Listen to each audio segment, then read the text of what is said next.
초등학교 때 교과서 책에서 아주 인상 깊은 글을 봤었어요. 공룡양리의 얘기였죠. 공룡은 항상 형과 동생한테 가장 큰 배를 양보하고 자신은 가장 작은 걸 가져서 부친한테서 칭찬을 받았어요. 그 얘기는 삼자경에도 기록됐죠. 그때 제 눈에 그 사람의 성품이 얼마나 훌륭해 보였는지 저도 꼭 그런 사람이 되겠다고 다짐했었어요. 그래서 어릴 때부터 저는 맛있는 음식이나 재밌는 장난감이 생기면 공룡처럼 되고 싶어서 제가 갖고 싶은데도 그걸 언니와 동생한테 꼭 양보했어요. 한 번도 제가 갖겠다고 다툰 적도 없어요. 그렇게 하니까 언니랑 동생도 저를 정말 좋아했죠. 특히 어른들은 입이 마르도록 저를 칭찬하면서 다른 아이들한테도 저를 본받으라고 하시더라고요. 그래서 저는 그렇게 하는 게 사람이 마땅히 갖춰야 할 인품이라고 더 생각하게 됐어요. 하나님을 믿은 후에도 저는 형제 자매들과 지내면서 계속 이렇게 행동했어요. 본분할 때도 생활 속에서도 저는 항상 다투지 않고 무슨 일이든 항상 다른 사람한테 양보하고 그랬어요. 그 덕분에 저는 형제자매들 사이에서 평판이 좋았고 다들 저보고 친해지기 쉽고 이기적이지 않고 타인을 배려하는 사람이라고 했어요. 그래서 저의 이런 행동에 더 만족하게 됐고 스스로 인성이 좋다고 자부해왔어요. 그러다 어떤 일을 통해 드러나면서 저는 그제서야 이를 보는 제 잘못된 관점에 대해서 어느 정도 인식하게 됐어요. 2022년 1월에 복음 사역의 필요로 복음 전도자와 양육자를 많이 찾아야 했어요. 그 일로 정말 쉴 새 없이 여기저기 다니면서 양성할 수 있는 양육자를 찾았어요. 간혹 양육에 적합한 형제 자매가 한 발 먼저 복음 전도자한테 발견돼 가버린 걸 보고 기분이 나빴는데 대놓고 말은 못했어요. 다들 저보고 이기적이라고 사람을 놓고 다툰다고 할까봐 못하겠더라고요. 그래서 방법을 생각했는데 양육집사한테 일부러 메시지를 보내 양육에 적합한 후보자를 복음 전도자가 데려갔다고 말했죠. 그랬더니 양육집사는 복음을 전하는 형제 자매들한테 편견이 생겨 조화롭게 협력할 수 없게 됐어요. 근데 밑선 리더가 그 일을 알고 저보고 이건 이간질하는 거고 교회 사역을 교란하는 거라고 폭로하고 정말 심하게 책망하더라고요. 책망 훈계를 받고 마음이 굉장히 괴로웠는데 저는 제 자신에 대해서 반성을 안 했어요. 그 후에 라이스라는 자매가 자질과 이해 능력이 굉장히 뛰어나서 양육 사역에 딱 맞다는 얘기를 듣게 됐어요. 그래서 교회 리더 보고 그 자매한테 새신자 양육을 하게 하고 싶다고 말했죠. 근데 복음전도 쪽에서도 사람이 급하게 필요해서 그 자매를 그쪽에 보냈다는 거예요. 그 얘기를 듣고 너무 속상해서 리더한테 따지고 싶었는데 그렇게 하면 형제자매들이 저를 너무 이기적이고 다투기 좋아하는 사람이라고 할 것 같은 거예요. 그래서 생각했죠. 따지면 안 돼. 그래야 내가 너그럽고 인성 좋은 사람으로 보이지. 그리고 불만을 꾹 참고 위선적으로 복음 전도든 새신자 양육이든 다 교회 사역 아니냐고 라이스 자매한테 잘된 일이라고 말했어요. 그 후에 또 교회 리더가 제롬 형제에 대해서 얘기하는 걸 들었어요. 그 형제가 자질도 좋고 형제자매들과도 진리를 교제해 문제도 잘 해결한다고 하더라고요. 저는 원래 그 형제를 새신자 양육자로 데려올 생각이었는데 교회 리더는 벌써 복음 전도자로 보냈다더라고요. 정말 받아들일 수가 없었어요. 지난번에 라이스 자매를 복음 전도자로 보내더니 어떻게 이번에도 그쪽으로 사람을 보내? 양육사역에도 사람이 많이 부족한데. 그래서 저는 그 상황을 교회 리더한테 얘기했어요. 제 얘기를 듣더니 리더가 양육사역에 사람이 더 필요하면 제롬 형제를 그쪽으로 데려가라고 하는 거예요. 근데 리더가 이미 복음전도 쪽에 보냈는데 제가 다시 데려오면 복음전도자들이 저보고 이기적이라고 좋은 사람을 손에 틀어쥐고 안 놔준다고 할까봐 걱정되더라고요. 됐어. 그냥 복음전도 쪽으로 보내자. 그래야 내가 인성 좋고 남을 배려하는 이기적이지 않은 사람으로 보이지. 그래서 저는 그룹 대화방에 제롬 형제가 훌륭한 복음 전도자가 될 거라고 축하하는 표정의 이모티콘을 보냈어요. 사실 그건 다 꾸며낸 모습이고 그때 전 정말 기분이 안 좋고 불만이 가득 찼었어요. 리더는 좋은 인재가 생기면 어떻게 항상 복음 사역만 생각해? 우리 쪽의 어려움은 신경도 안 쓰고. 생각할수록 억울하더라고요. 그러다 며칠 안 지나 또 다른 일이 생겼어요. 리더가 저한테 최근에 양성한 인원을 보고하라고 하더라고요. 인원수를 보니까 복음을 전하는 형제자매가 양성한 인원이 우리가 양성한 양육인원보다 많은 거예요. 이번에는 정말 참을 수가 없고 불만과 억울함이 한꺼번에 폭발했죠. 그쪽에서 벌써 그렇게 많은 사람을 양성했다니. 나는 라이스 자매랑 제롬 형제까지 양보했는데 이건 너무 불공평하잖아. 그 당시 복음전도 인원은 양육 인원보다 많았어요. 앞으로 늘어날 새신자에 비해 너무 양육 인원이 단출하니까 압박감이 많이 들더라고요. 그리고 리더도 복음 사역만 중시하지 양육 사역은 신경 쓰지 않는 게 아닌가 하는 편견이 생기더라고요. 생각할수록 괴로워서 결국 눈물이 터졌죠. 복음 집사가 그룹 대화방에서 교회 리더와 새신자 상황에 대해서 열심히 대화를 주고받는 걸 보는데 제 자신이 아웃사이더처럼 느껴지고 마음이 너무 답답했어요. 그룹 대화방에서 나가버리고 싶더라고요. 그날 점심 때 저는 괴로워서 밥도 안 먹고 혼자 침대에 엎드려서 펑펑 울었어요. 이대로 가다가는 답답해서 병이 날 것 같았어요. 옆에 있던 자매가 제 내적 상태를 알고 얘기해 주더라고요. 제가 할 말이 있는데도 솔직하게 말 안 하고 아무렇지 않은 척 하니까 사람들이 저를 굉장히 겸손한 사람인 줄 오해한다고.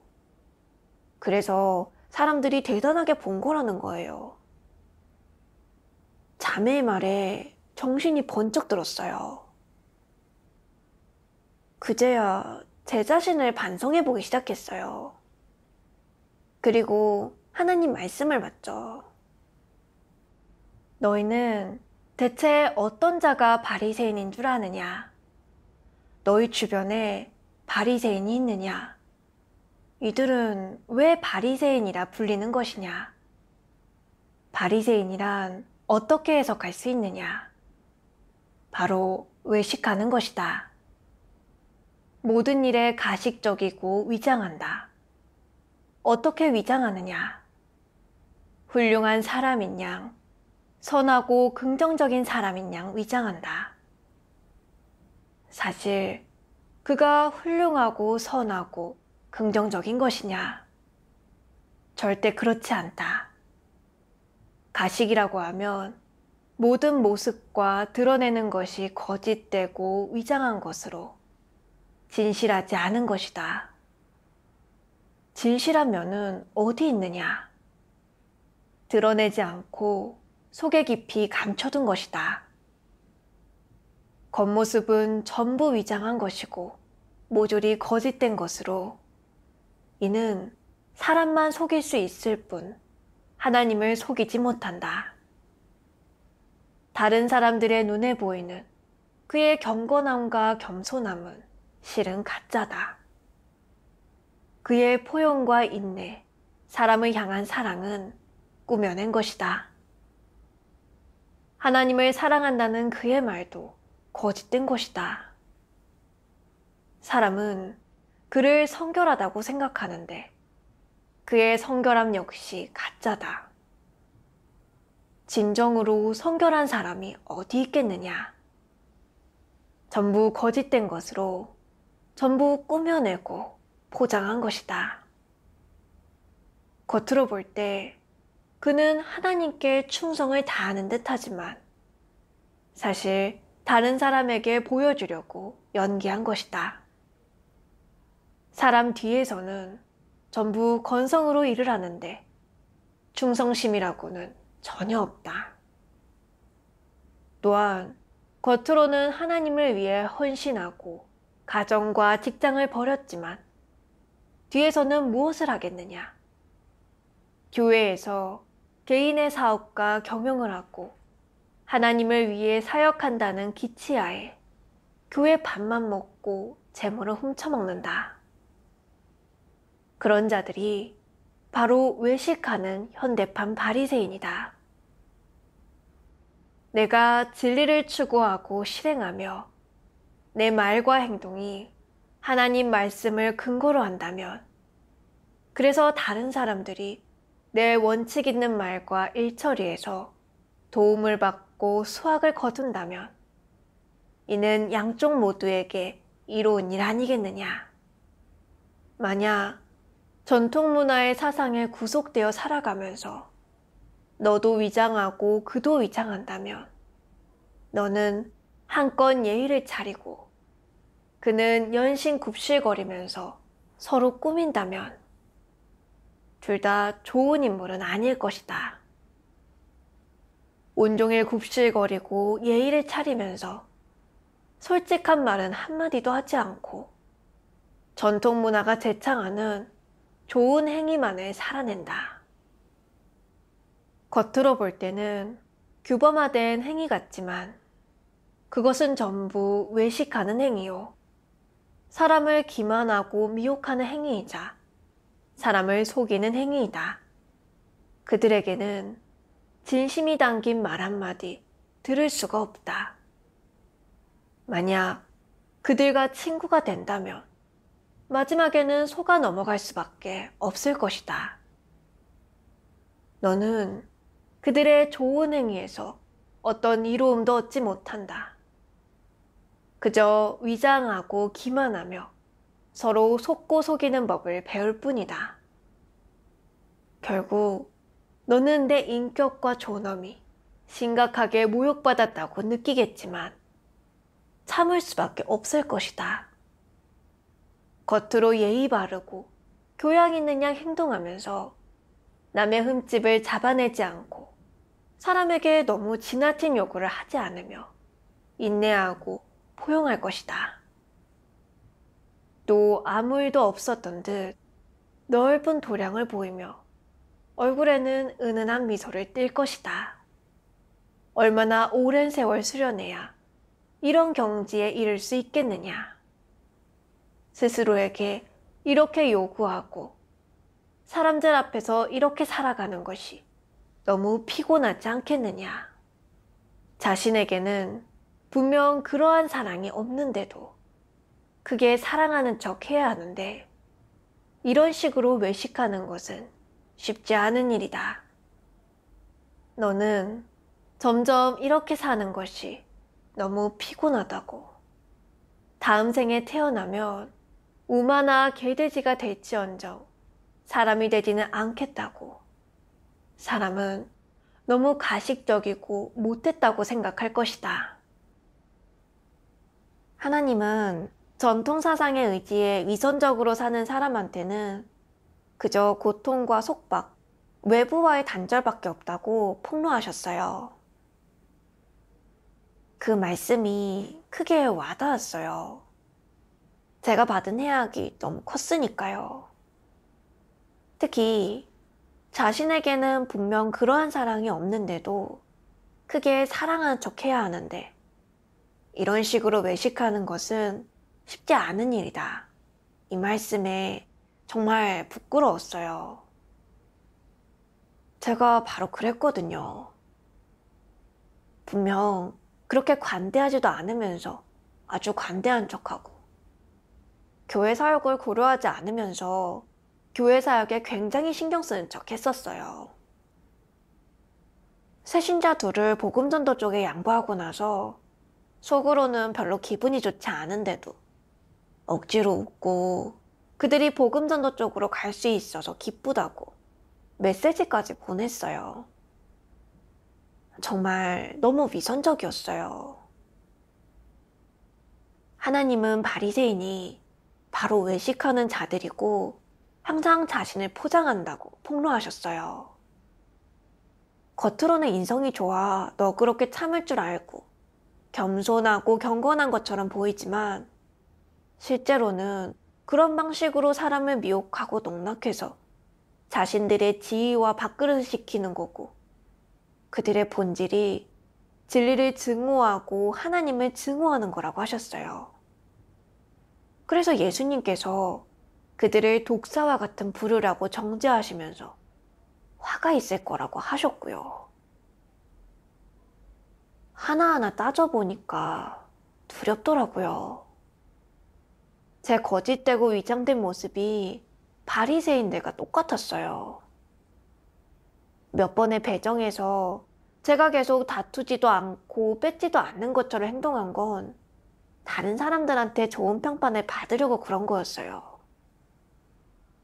말로는 항상 교회의 이익을 최우선 순위에 놔야 한다고 하면서 사실 속으로는 저의 이미지를 제일 고려했던 거예요.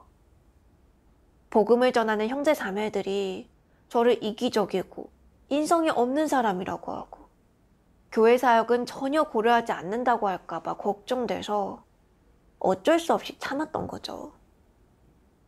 겉으로는 제가 도량이 넓어 참고 양보할 줄 아는 사람으로 보였겠지만 제 속의 고통은 정말 말할 수 없이 크고 원망도 많았어요. 교회 리더와 복음 집사에 대해 편견까지 생겼는데 그런 생각들을 그 사람들이 눈치채지 못하게 숨겼어요.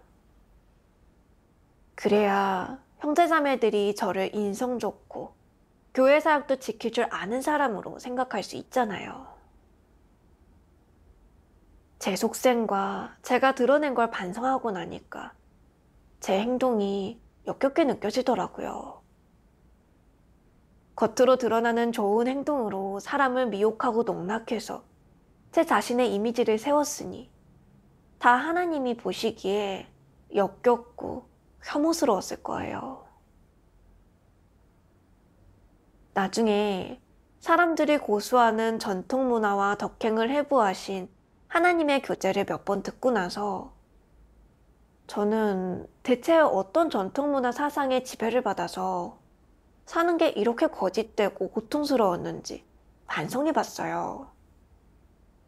그리고 하나님 말씀을 보게 됐어요. 전통 문화 중에 공용양리의 이야기가 있다. 말해보아라. 공룡처럼 행할 수 없는 사람은 모두 좋은 사람이 아니겠느냐.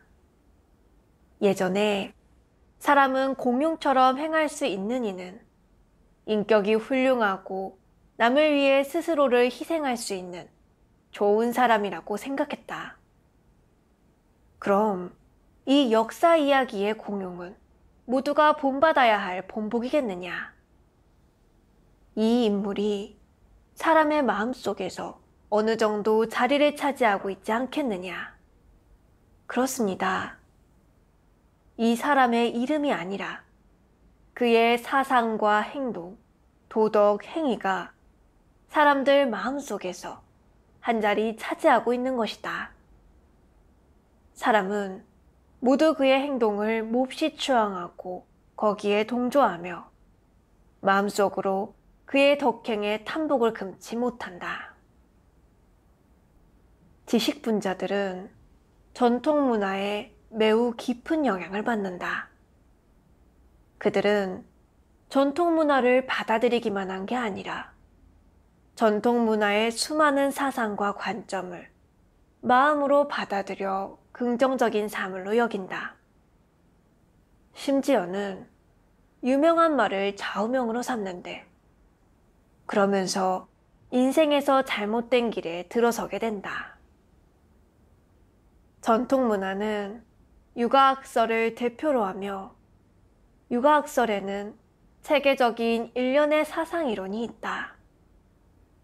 육아학설은 전통 도덕 문화를 널리 알림으로써 역대 통치 계급에 추종되었으며 공자, 맹자는 그들에게 성인으로 떠받들어졌다. 육아학설은 사람으로 살아가면서 인의 예지신을 지켜야 한다고 주장한다. 즉, 무슨 일이 임하든 먼저 마음을 가라앉히고 인내하고 양보하라고, 할 말이 있으면 차근차근하게 하되 싸우거나 다투지 말고 예의상 양보하는 법을 배우라고, 그럼으로써 모두의 존중을 받아야 한다고, 이런 사람으로 살아야만 품격을 갖췄다는 것이다. 이런 지식분자들은 자신을 모든 중생보다 높은 위치에 올려놓는다. 그의 눈에는 모두가 자신이 인내하고 양보하고 포용해야 할 대상으로 보인다. 지식의 작용이 꽤 엄청나다. 이 부류의 사람이 위선자 같지 않으냐? 사람이 습득한 지식이 많아지면 위선자가 된다. 학문이 깊은 이들을 한마디로 묘사하면 온화하고 학자적인 풍모를 갖췄다고 할 수 있다. 그들은 일부러 이 신사들의 온화하고 학자적인 풍모를 배우고 모방하는 것이다. 그들은 어떤 말투로 함께 이야기하고 일에 관해 상의하겠느냐?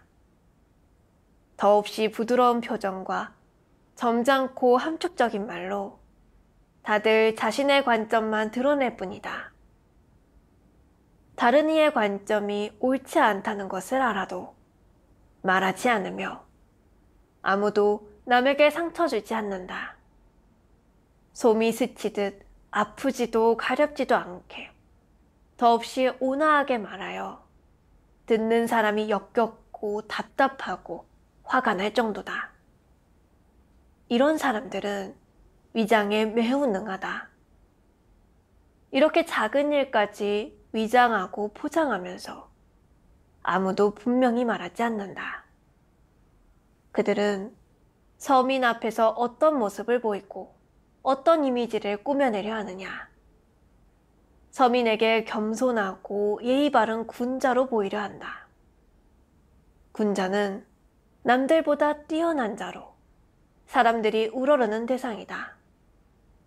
사람은 그들이 일반인보다 고견을 가지고 있고 사리에 박다고 생각하기 때문에 무슨 일이 있으면 그들에게 문의한다. 그들이 원하는 것은 바로 이런 결과로 남들에게 성인으로 추종받고자 한다. 하나님이 말씀에서 전곡을 찔러 제 문제를 드러내셨어요. 저는 왜 거짓된 좋은 행동을 긍정적인 걸로 여겨 따랐는지 알고 보니까 공룡이 배를 양보하다 같은 전통 문화 사상에 영향을 받은 거였더라고요. 어렸을 때부터 저는 이런 사상의 의지에 살아왔고, 사람들이 저를 착한 아이로 봐주기를 바라면서 제가 좋아했던 장난감과 먹을 걸 언니와 동생한테 양보했었어요. 커서도 저는 계속 어딜 가든 겸양의 태도로 도량 넓은 사람처럼 행동했어요. 그러면서도 마음이 썩 내켰던 건 아닌데, 그렇게 해야 훌륭한 인품에 예의 바르고 겸손한 사람으로 다른 사람들한테 높은 평가와 존중을 받을 수 있을 것 같아 본심을 억누르며 참았던 거죠. 하나님을 믿은 후에도 저는 계속 이런 전통 사상을 진리로 여기며 지켜왔어요. 2번이나 인원을 제공하는 일에서 저는 무조건 참고 양보했어요. 양육사역에 분명 인원이 부족한데도 저는 사심없이 헌신하는 모습으로 양육에 적합한 형제자매 2명을 모두 복음전도 쪽에 보내고, 그렇게 하고 나니 제가 너무 고상하고 도량이 넓은 사람인 것처럼 보였죠. 근데 뒤에서는 인원 부족 문제로 소극적이 돼 몇 번이나 울었는지 몰라요. 교회 리더한테도 편견이 생겼고요. 그러다 보니까 결국 양육사역에 차질이 생겼어요. 저의 이런 양보가 무슨 의미가 있겠어요? 저는 제 자신의 좋은 이미지를 위해서 공룡처럼 고상한 모습을 연기하면서 교회 사역에 지장을 주기까지 했어요. 정말 영락없는 위선자였죠. 제가 정말 교회 사역을 걱정했다면 당연히 양육 사역의 실제 상황에 맞춰 인원을 보낼지 말지 따져봐야 했어요. 근데 저는 제 체면을 지키기 위해서 절대 원칙대로 실행하지 않고, 양육 사역이 이미 인원 부족 때문에 지장을 받고 있는데도 도량이 넓은 것처럼 사람을 보내준 거예요. 저의 이런 행동은 양육 사역에 지장을 주는 걸 대가로 저에 대한 타인의 호평을 산 거예요. 그러니 하나님께서 이런 사람을 진짜 소인배고 위선자라고 말씀하셨던 거고요. 제가 드러낸 걸 생각해보면 정말 너무나 위선적이었어요. 나중에 또 하나님 말씀을 보고 많이 느끼게 됐어요. 전능하신 하나님 말씀, 너희는 덕행 측면의 말들이 진리가 아니며 진리를 대체하는 것은 더더욱 불가능하다는 것을, 그것은 긍정적인 사물조차 아니라는 것을 알아야 한다. 그럼 그것은 대체 무엇이겠느냐? 단언컨대 덕행과 관련된 그 말들은 사람을 미혹하는 사탄의 사설이자 궤변이다. 그것은 본래 사람이 갖추어야 할 진리의 실제가 아니며 정상인성이 살아내야 할 긍정적인 것도 아니다. 그 덕행과 관련된 말들은 가장하고 위장하고 거짓되고 기만하는 것으로 인위적인 표현에 속한다. 그것은 결코 사람의 양심과 이성, 그리고 정상적인 사유에서 비롯된 것이 아니다. 그러므로 전통 문화 중 덕행과 관련된 다양한 말들은 전부 황당하고 그릇된 사설이자 궤변이다. 최근 몇 번의 교제를 통해 사탄이 제창하는 덕행 측면의 말에 오늘은 철저히 사형 선고를 내렸다. 그것이 긍정적인 사물조차 아니라면 사람은 왜 그것을 받아들일 수 있느냐? 왜 그러한 사상과 관점으로 살 수 있느냐? 그 덕행과 관련된 말들이 사람의 관념과 상상에 매우 잘 부합하여 사람이 그것을 보고 단복하고 동조하게 하기 때문이다. 그래서 사람은 이 덕행의 말들을 마음으로 받아들인다. 설령 실행할 수는 없을지라도 마음속으로 그것을 옹호하고 숭배에 맞지 않는 것이다. 이렇게 사탄은 갖가지 덕행과 관련된 말로 사람을 미혹하고 사람의 마음과 행위를 통제한다. 사람이 마음으로 각종 덕행과 관련된 말을 맹신하고 숭배하며 그 덕행과 관련된 말로 자신을 품위 있고 고상하고 선량하게 위장하여 남들의 우러름과 찬양을 얻어내려는 목적을 이루려 하기 때문이다. 덕행과 관련된 말들은 기본적으로 사람이 어떤 일을 할 때 덕행 측면에서 어떤 행위나 인성과 인품을 드러내도록 요구한다. 이러한 행위나 인성과 인품은 몹시 고상해 보여 사람들에게 크게 존경받게 된다. 그래서 모두가 마음속으로 매우 동경하는 것이다. 하지만 사람이 생각지 못한 것은 이러한 덕행과 관련된 말은 결코 정상인이 마땅히 지켜야 할 사람됨의 원칙이 아니라는 것이다. 그것은 위장해낸 각종 외식하는 행위로 양심과 이성의 기준에서 떨어져 있고 정상인성의 의사에 위배된다. 사탄은 거짓되고 꾸며낸 덕행과 관련된 말로 사람을 미혹하여 사탄을 숭배하고 외식하는 소위 성인들을 숭배하게 한다. 그리하여 사람이 정상인성과 사람됨의 준칙을 평범하고 간단한 것, 심지어는 하찮은 것으로 여겨 멸시하고 무시하게 한다. 이는 사탄이 제창하는 덕행과 관련된 말이 사람의 눈을 즐겁게 해주고 사람의 관념과 상상에 부합하기 때문이다. 하지만 사실 어떤 덕행과 관련된 말이든 그것은 사람으로서 살아가고 처세할 때 지켜야 할 원칙이 아니다. 너희가 생각해 보아라. 그렇지 않더냐? 덕행과 관련된 말의 본질은 사람에게 표면적으로 더 품위 있고 고상하게 살라고 요구하는 것에 불과하다. 그리하여 남들에게 무시당하는 게 아니라 숭배나 찬양을 받아내려는 것이다. 이러한 본질로 볼 때 그것은 단지 사람에게 좋은 행위로 좋은 덕행을 보이라고 요구할 뿐이다.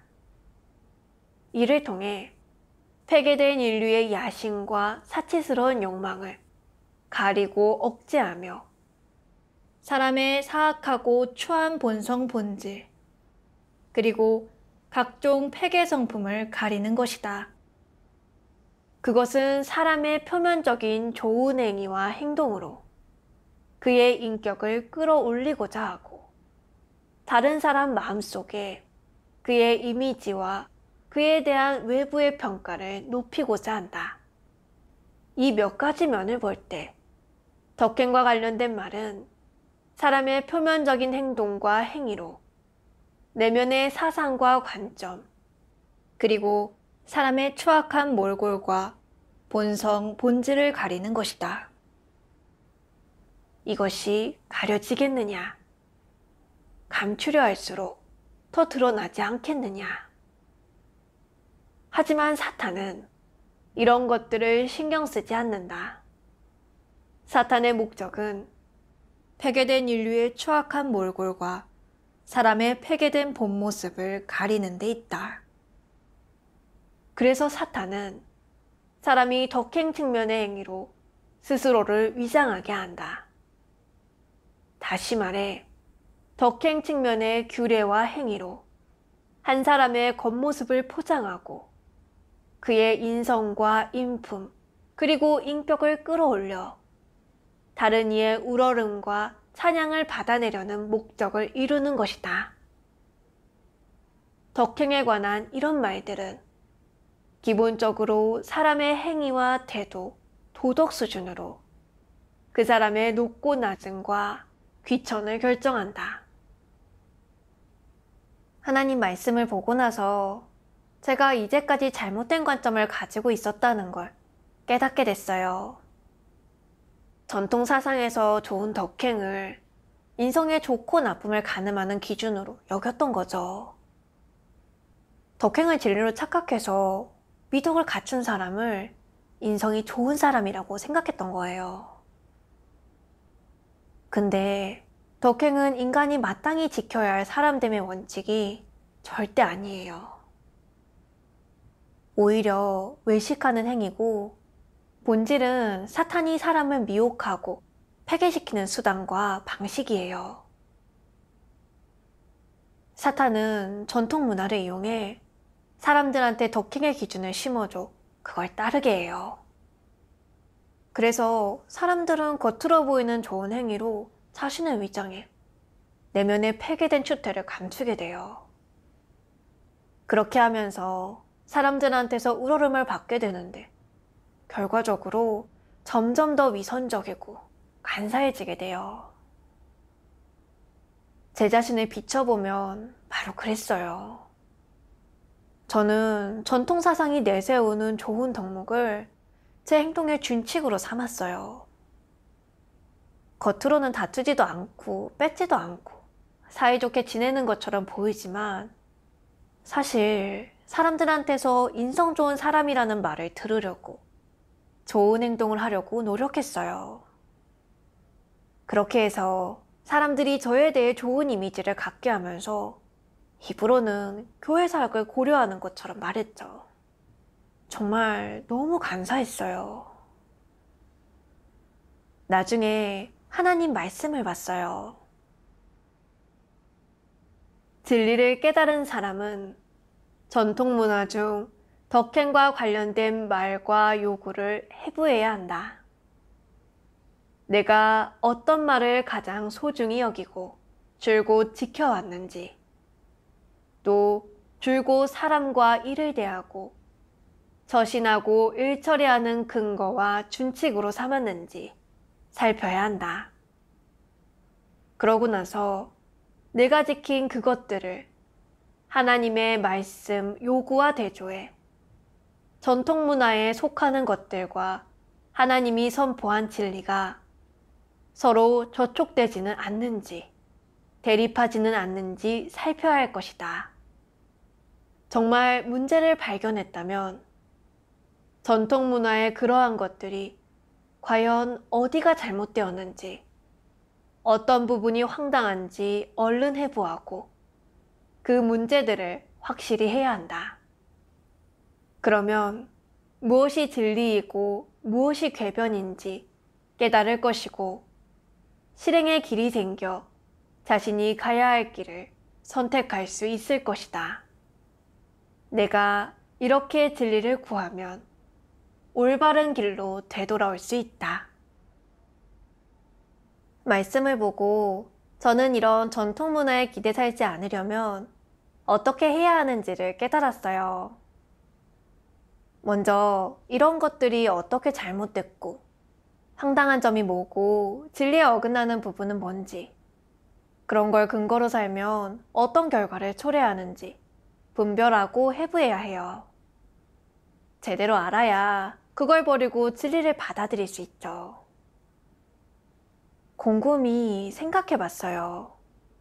공룡이 배를 양보하다 해서 양보는 정말 진리 원칙에 맞나? 이게 하나님이 요구하시는 정상적인 인성의 덕목인가? 매사에 참고 양보하는 게 정말 좋은 사람인가? 생각해보면 바로 제가 맹목적으로 참고 양보해 양육사역에 심각하게 인원 부족이 생긴 거였고, 너그럽고 대범하고 모든 일에서 참고 양보하는 사람으로 보이려고 저는 위선적인 거짓말까지 많이 했어요. 이런 전통 사상의 영향을 받아 좋은 사람으로 되기는커녕 오히려 위선적이고 간사한 사람이 됐어요. 사람들이 우러러 봐줘서 기분 좋은 게 아니라 그렇게 하면 할수록 답답하고 괴로웠어요. 이게 다 전통 문화를 숭배해서 빚어진 결과예요. 하나님께서 전통 문화의 본질을 폭로하지 않으셨다면 저는 아마 평생 속고 살았을 거예요. 저는 진리를 선포하셔서 이런 전통 문화를 해부해 주시고 저를 소생시켜 주신 하나님께 정말 마음 깊이 감사드렸어요. 그 후에 공용양리와 같은 독행은 그냥 겉으로 보이는 좋은 행위에 불과하지 그게 인성이 좋다는 말은 아닌데 그러면 훌륭한 인성은 어떤 건지 묵상해 봤어요. 그리고 이 말씀을 보게 됐어요. 인성이 좋다는 것에는 기준이 있어야 한다. 중용의 길을 걷는 것이 아니다. 원칙을 견지하지 않으며 누구에게도 미움받을 일을 하지 않는 것. 여기저기 비위를 맞추고 능란한 처세술을 보여주며 다양한 사람들에게 칭찬을 듣는 것. 이런 것은 기준이 될 수 없다. 그럼 어떤 기준이겠느냐? 하나님을 대할 때나 진리를 대할 때 순종할 수 있고 본분이나 각종 사람과 일을 대할 때 모두 원칙이 있어야 하고 책임감을 가져야 한다는 것이다. 이런 부분은 모두가 눈으로 보고 마음속으로 확실히 알 수 있다. 이 밖에도 하나님은 사람의 마음을 감찰하기에 모든 사람의 실제 상황을 알고 있다. 그 누구도 하나님을 속이지 못한다. 어떤 사람은 자신의 인성이 좋다고 하면서 다른 이의 험담을 하는 법도 없고 다른 이의 이익에 손해를 입히지도 다른 이의 재물을 탐하지도 않는다고 내세운다. 심지어 이해 갈등이 생길 때면 자신이 손해를 보면 받지 남들에게서 이득을 챙기지 않아 모두가 그를 좋은 사람이라고 생각한다. 하지만 그는 하나님 집에서 본분을 이행할 때 몸을 사리고 농간을 부리며 늘 자신의 이익을 도모하고 하나님 집의 이익을 고려해서 하는 일이 하나도 없다. 하나님이 급해하는 것을 급해하지 않고 하나님이 생각하는 것을 생각하지 않으며 본분을 위해 자신의 이익을 내려놓은 적이 없다. 그는 자신의 이익을 버린 적이 없고 심지어는 악인이 악행을 저지르는 것을 보고도 폭로하지 않으며 어떤 원칙도 없다. 이는 어떤 인성이냐? 이는 인성이 좋은 것이 아니다. 그가 말하는 것에 주의를 기울이지 말고 그가 살아내는 것과 드러내는 것을 보아야 한다.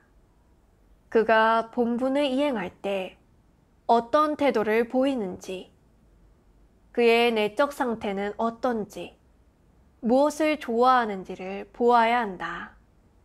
만약 그가 자신의 명리를 위하는 마음이 하나님에 대한 충성심을 뛰어넘고 하나님 집의 이익과 하나님을 헤아리는 마음을 능가한다면 이런 사람이 인성을 지닌 사람이겠느냐? 이는 인성을 지닌 사람이 아니다. 그의 태도는 다른 사람들도 하나님도 볼 수 있다. 이런 사람은 진리를 얻기가 몹시 힘들다. 하나님 말씀에서 답을 찾았어요. 진정으로 인성이 좋은 사람은 진리를 좋아하고 긍정적인 걸 좋아하고 본분에 책임을 다하고 진리 원칙을 지키면서 교회 사역을 지켜요. 반면에 겉으로는 누구의 원망도 사지 않고 원칙을 안 가리고 무조건 참고 양보하면서 자신이 손해를 보더라도 남의 덕을 보려고 하지 않는 사람은 겉으로는 품행이 훌륭해 보일지 몰라도 본분할 때는 오히려 자신의 이익을 지키느라 진리를 전혀 실행하지도 않고 교회의 사역도 고려하지 않아요. 그런 사람은 절대 인성이 좋은 사람이 아니죠. 저는 더 이상 전통 문화에 따라 살면서 거칠에 치중하는 가짜 좋은 사람이 되기 싫었어요. 하나님이 요구하시는 대로 인간다운 모습으로 살고 싶었어요. 저는 하나님 말씀을 보고 거기서 실행길을 찾았어요. 하나님께서 말씀하셨어요. 어떤 문제를 만나든 반드시 진리를 구해 해결해야 하고 절대 남에게 거짓 이미지로 자신을 포장하지 마라. 그게 자신의 결점이든 단점이든 자신에게 있는 문제점이든 혹은 폐괴 성품이든 모두 솔직히 교제하고 포장하지 마라. 자신의 마음을 여는 법을 배우는 것. 이것은 생명진입의 첫걸음이자 가장 공략하기 힘든 첫 번째 관문이다. 이 관문을 공략한다면 진리에 진입하기 쉬워진다. 그 한 걸음을 내디딘다는 것은 무엇을 뜻하느냐? 내가 마음을 열고 너의 모든 것, 즉 좋은 것이든 그렇지 않은 것이든 긍정적인 것이든 부정적인 것이든 그것을 모두 드러내 남들에게 또 하나님에게 모조리 보여준다는 뜻이다.